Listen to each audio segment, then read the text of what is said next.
Principles of aerobic exercise.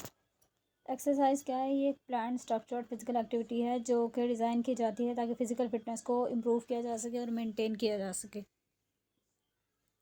अब physical activity क्या है? ये बॉडी मूवमेंट्स हैं जो कि प्रोड्यूस किया जाती हैं by contraction of skeletal muscles. Endurance क्या है कि प्रोलॉन्ग पीरियड ऑफ टाइम के लिए काम करने की सलाहियत है बगैर थके। अब aerobic exercise training cardio pulmonary endurance exercise के ज़रिए एनर्जी यूटिलाइजेशन को बढ़ाया जाता है by consumption of energy by using muscles. इससे क्या है कि मसल्स की एबिलिटी इम्प्रूव होगी और एनर्जी यूज़ होने से इसके नतीजे में ऑक्सीडेटिव एंजाइम एक्टिविटी इंक्रीज हो जाएगी, माइटोकॉन्ड्रियल डेंसिटी भी, साइज भी मसल्स का, और मसल फाइबर्स कैपिलरी सप्लाई भी इंक्रीज होगी। अडेप्टेशन ये है कि कार्डियोवैस्कुलर सिस्टम और एक्टिव मसल्स की जो एफिशिएंसी है वो इस वर्क की वजह से इंक्रीज़ हो जाएगी और ये डिपेंड करती है ऑर्गेनिजम्स की एबिलिटी पर और ट्रेनिंग स्टिमुलस थ्रेशहोल्ड पर। मायोकार्डियल ऑक्सीजन कंजम्पशन क्या है कि ये मैयर ऑफ ऑक्सीजन है कि मायोकार्डियल मसल्स ने कितनी ऑक्सीजन को कंज्यूम किया। अब कुछ फैक्टर्स हैं जो कि जिस पर डिपेंड्स करते हैं। Arterial oxygen content, haemoglobin oxygen dissociation पर, कोरोनरी ब्लड फ्लो पर, और फर्दर इसको डिटरमिन किया जाता है एओर्टिक डायस्टोल प्रेशर से, duration of diastole, coronary artery resistance से। अब डीकंडीशनिंग ये क्या है कि ये डीकंडीशनिंग जो है, जो आपने गेन किया होता है किसी भी फिटनेस प्रोग्राम और कंडीशनिंग प्रोग्राम के थ्रू, अगर कोई भी एक्सटेंडेड एक्यूट इलनेस हो गई है जिसकी वजह से आपको लॉन्ग टर्म बेड रेस्ट करना पड़ा है, या फिर कोई भी लॉन्ग टर्म क्रोनिक कंडीशन है जिसकी वजह से आप फिजिकली एक्टिव नहीं है, तो डीकंडीशनिंग स्टार्ट हो जाती है। अब एनर्जी सिस्टम का ये है कि जब आप कोई भी फिजिकल फिटनेस प्रोग्राम स्टार्ट करते हैं, आप कोई भी वर्कआउट करते हैं, तो एनर्जी प्रोड्यूस होती है by three systems: phosphagen, anaerobic, glycolytic और एरोबिक। अब फास्फोजेन सिस्टम एनर्जी सिस्टम का क्या है कि इसमें फॉस्फेट, क्रिएटिनिन और एडेनोसिन ट्राइफॉस्फेट वो जो कि मसल में स्टोर होते हैं, ये एक केमिकल फ्यूल सोर्स है इस सिस्टम में एनर्जी प्रोडक्शन के लिए। इसमें ऑक्सीजन रिक्वायर्ड नहीं है। जब मसल रेस्ट पर होता है तो सप्लाई एडिनोसिन ट्राइफॉस्फेट और फॉस्फेट क्रिएटिनिन जो कि रिप्लेनिश्ड होते हैं। ये जो सिस्टम है ये एनर्जी को short quick burst of activity के लिए एनर्जी प्रोवाइड कर रहा है।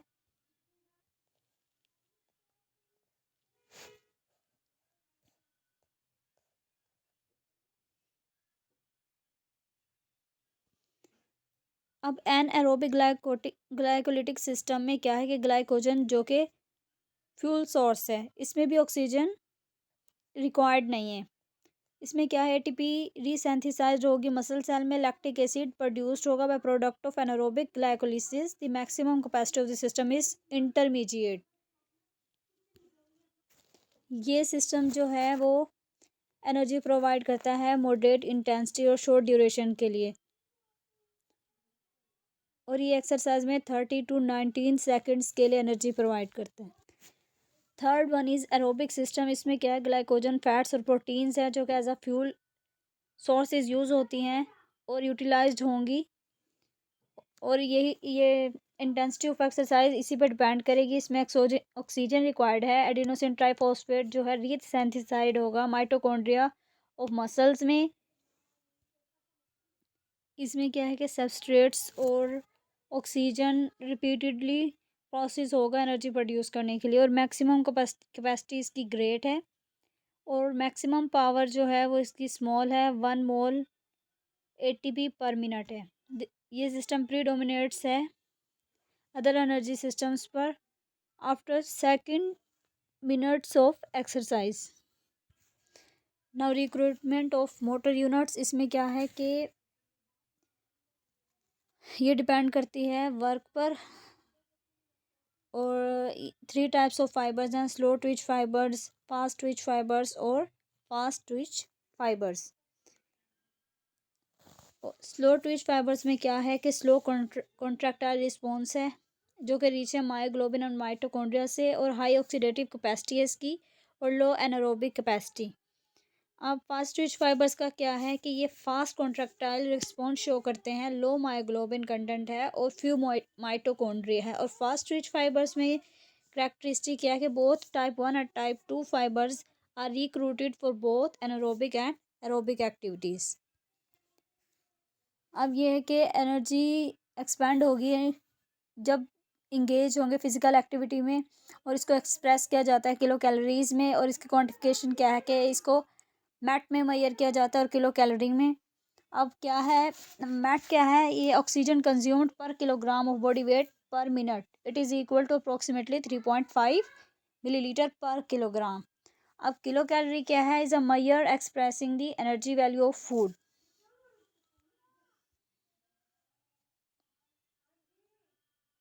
लाइट एक्टिविटी में यह है कि 2.9 और 3.5 टू 10.15 ये एनर्जी यूज़ होगी, और मॉडरेट एक्टिविटी में 3 to 10.5 to 10.65 millilitre per kilogram energy consume.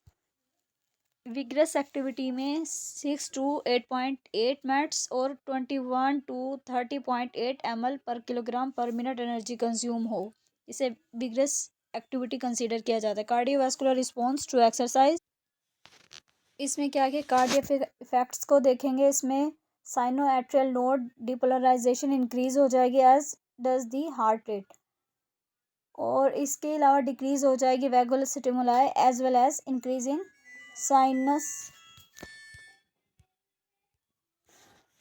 Sympathetic nerve system जो है वो इंक्रीज होगा, और इंक्रीज हो जाएगी फोर्स डेवलपमेंट। इस पेरिफेरल इफेक्ट्स में क्या है कि रिडक्शन हो जाती है टोटल पेरिफेरल रेजिस्टेंस में, और वेजो कंस्ट्रिक्शन हो जाती है जो कि ब्लड को अलाउ करती है कि शंटेड हो नॉन वर्किंग मसल्स के साथ, जैसे kidneys, liver, spleen and splanchnic area to working muscles. Cardiac output है वो इंक्रीज हो जाता है। मायोकार्डियल कॉन्ट्रैक्टिलिटी इंक्रीज होने से क्या है, कार्डियक आउटपुट इंक्रीज हो जाता है। इंक्रीज इसकी वजह से क्या है कि स्ट्रोक वॉल्यूम इंक्रीज होगा, heart rate, blood flow through working muscles, और इंक्रीज हो जाएगी कंस्ट्रिक्शन ऑफ कैपेसिटेंस वेसल्स की, और वीनस साइड पे सर्कुलेशन जो होगी वर्किंग और नॉन वर्किंग मसल्स में भी।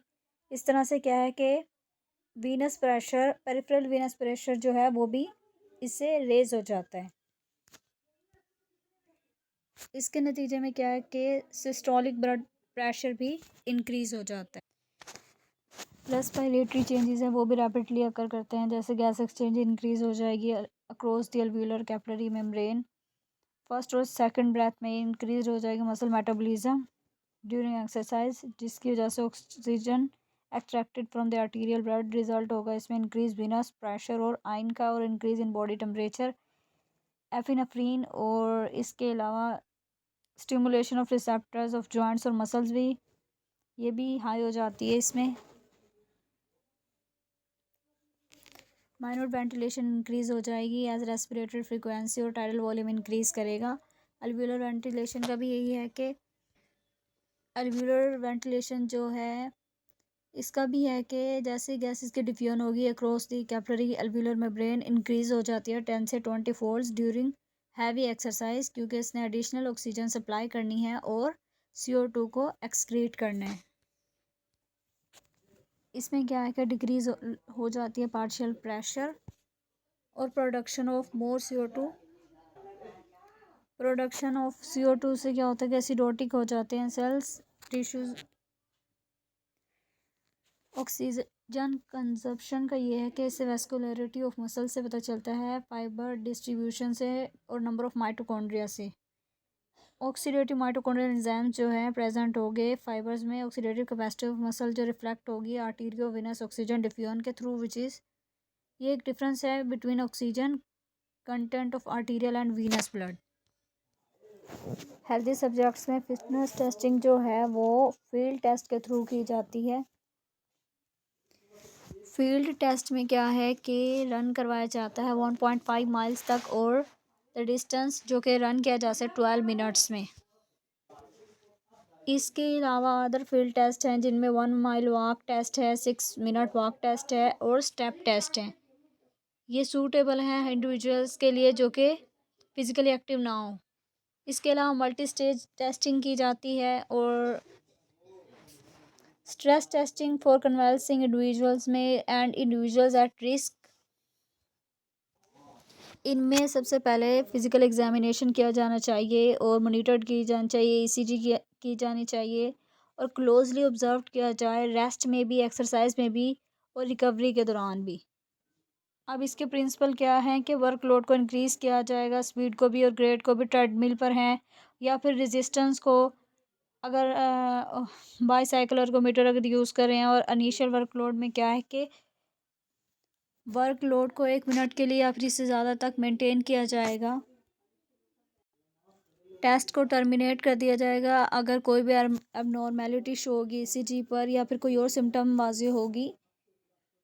अगर अवेलेबल हो तो मेजर किया जाएगा इंडिविजुअल्स VO2 मैक्सिमम को। इस टेस्टिंग का पर्पज़ ये है कि किसी भी हार्ट डिजीज़ के बारे में जाना जा सके, कोई भी कार्डियोवास्कुलर फंक्शनल कैपेसिटी या कोई भी इशू है तो उसके बारे में देख सकें। स्ट्रीनस एक्टिविटी करने से या कुछ करने से मज़ीद कंडीशंस ख़राब ना हो या कोई सिम्टम्स ज़ाहिर हों तो पता चल जाए कि कोई इलनेस मौजूद है। इससे रिस्पॉन्स को एवेलुएट कर सकते हैं कि एक्सरसाइज ट्रेनिंग से प्रिवेंटिव प्रोग्राम्स को भी स्टार्ट किया जा सकता है और असिस्ट करते हैं सिलेक्शन में हार्ट डिजीज़ से रिलेटेड देखा जाए। और ये किसी भी इंडिविजुअल के लिए मोटिवेशन है कि उसे सिलेक्ट किया जाए एक्सरसाइज प्रोग्राम के लिए। स्ट्रेस टेस्ट के लिए जो प्रिपरेशन है उसका ये है कि फ़िज़िकल एग्जामिनेशन लाजमी है, ईसीजी की जाए, ऑब्ज़र्व किया जाए रेस्ट में, एक्सरसाइज में, बाकी चीज़ों में और एक कंसेंट फॉर्म भी होना चाहिए। टेस्टिंग को टर्मिनेट कर देना चाहिए अगर ऑनसेट हो, प्रोग्रेसिव एंजाइना हो, सिग्निफिकेंट ड्रॉप हो जाए सिस्टोलिक प्रेशर में या लाइट हेडनेस हो, confusion, pallor cyanosis, nausea, peripheral circulatory insufficiency, shortness of breath, wheezing और लेग क्रैम्प्स। इसके अलावा एक्सेसिव राइज हो जाए ब्लड प्रेशर में, ठीक है, no increase in heart rate with an increase in exercise intensity और हार्ट रिदम वो चेंज हो जाए और अगर ख़ुद से ही सब्जेक्ट चाहे कि स्टॉप कर दिया जाए और फटीग के सिम्टम्स को भी नोट किया जाए। मल्टी स्टेज टेस्टिंग में 4 to 6 स्टेजेस हैं जो कि अप्रॉक्सीमेटली 1 to 6 मिनट्स में एंड हो जानी चाहिए। इसमें मैग्नीट्यूड ऑफ एक्सरसाइज है, इक्विपमेंट्स यूज्ड देखेंगे जैसे कि bicycle, treadmill, duration of stages देखेंगे end points, position of body, muscle group, exercise and types, different types of efforts का हम देखते हैं। डिफरेंट प्रोटोकॉल्स यूज़ होंगे। ऑप्टिमल फ्रीक्वेंसी ऑफ ट्रेनिंग जो है generally 3 to 4 times a week ही कहा जाता है जो कि डिपेंड करती है हेल्थ पर, एज पर, इंडिविजुअल पर और मोस्ट इम्पोर्टेंट फैक्टर जो है वो इंटेंसिटी पर, ड्यूरेशन पर भी। अगर जो ट्रेनिंग है वो लो इंटेंसिटी की है तो ग्रेटर फ्रीक्वेंसी होगी। अगर फ्रीक्वेंसी 2 टाइम्स है तो वीक में क्या है कि फिर उसे कम कर देंगे ताकि ये ना हो कि कार्डियोवास्कुलर चेंजेस बहुत ज़्यादा ना हो जाए इंडिविजुअल में। कन्वाल्सिंग पेशेंट्स का ये है कि वो बेनिफिट ले सके फ्रीक्वेंसी उन सब चीज़ों को देखते हुए ही प्रोग्राम की जाए एक्सरसाइजेस। अब इंटेंसिटी का क्या है कि ये अप्रोप्रिएट इंटेंसिटी ऑफ एक्सरसाइज को चूज़ किया जाएगा ताकि ओवरलोड प्रिंसिपल को और बाकी स्पेसिफिसिटी प्रिंसिपल इन सब को मद्देनज़र रखते हुए और मोस्ट इम्पोर्टेंट जो है कि एरोबिक फिटनेस, ये सब देखते हुए इंटेंसिटी को डिसाइड किया जाएगा। ओवरलोड प्रिंसिपल क्या है? ओवरलोड प्रिंसिपल क्या है कि स्ट्रेस एक ऑर्गेनिज्म पर जो कि ज़्यादा होता है आम रूटीन की वर्किंग से, एवरीडे लाइफ में जो वर्किंग है उससे ज़्यादा लोड दिया जाए उसको ओवरलोड प्रिंसिपल कहा जाता है। और टाइम जो है, ऑप्टिमल ड्यूरेशन ऑफ एक्सरसाइज जो है वो कार्डियोवास्कुलर कंडीशन पर डिपेंड करता है और टोटल वर्क परफॉर्म पर, एक्सरसाइज इंटेंसिटी पर और फ्रिक्वेंसी पर और फिटनेस लेवल पर। जनरली तो यही होता है कि अगर ग्रेटर इंटेंसिटी ऑफ एक्सरसाइज है तो शॉर्टर ड्यूरेशन होगा अडेप्टेशन के लिए। अगर लोअर इंटेंसिटी है तो ड्यूरेशन जो है वो लोंगर कर दिया जाएगा, 20 to 30 मिनट सेशन जो जनरली है ऑप्टिमल है 70% हार्ट रेट मैक्सिमम के लिए। When intensity is below heart rate threshold तो फिर क्या करेंगे, 45 मिनट्स की कंटिन्यूस एक्सरसाइज की जाएगी।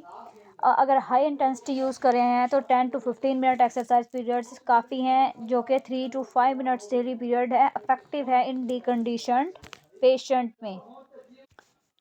एक्सरसाइज टाइम में ये है कि वो एक्टिविटी की जाएगी जिसमें लार्ज मसल ग्रुप्स इन्वॉल्व होंगे, एक्टिवेट होंगे इन अ रिदमिक एरोबिक नेचर में। तो स्पेसिफिक एरोबिक एक्टिविटीज़ हैं जैसे कि cycling, running, overload, upper limb muscles को टारगेट किया जाएगा, स्पेशली के वर्कआउट किया जाए। वॉल्यूम और क्वांटिटी ऑफ एक्सरसाइज को कंप्लीट किया जाएगा weekly, product of frequency, intensity and time. अब इसमें एग्जांपल्स हैं MET minute per week and kilo calorie per week.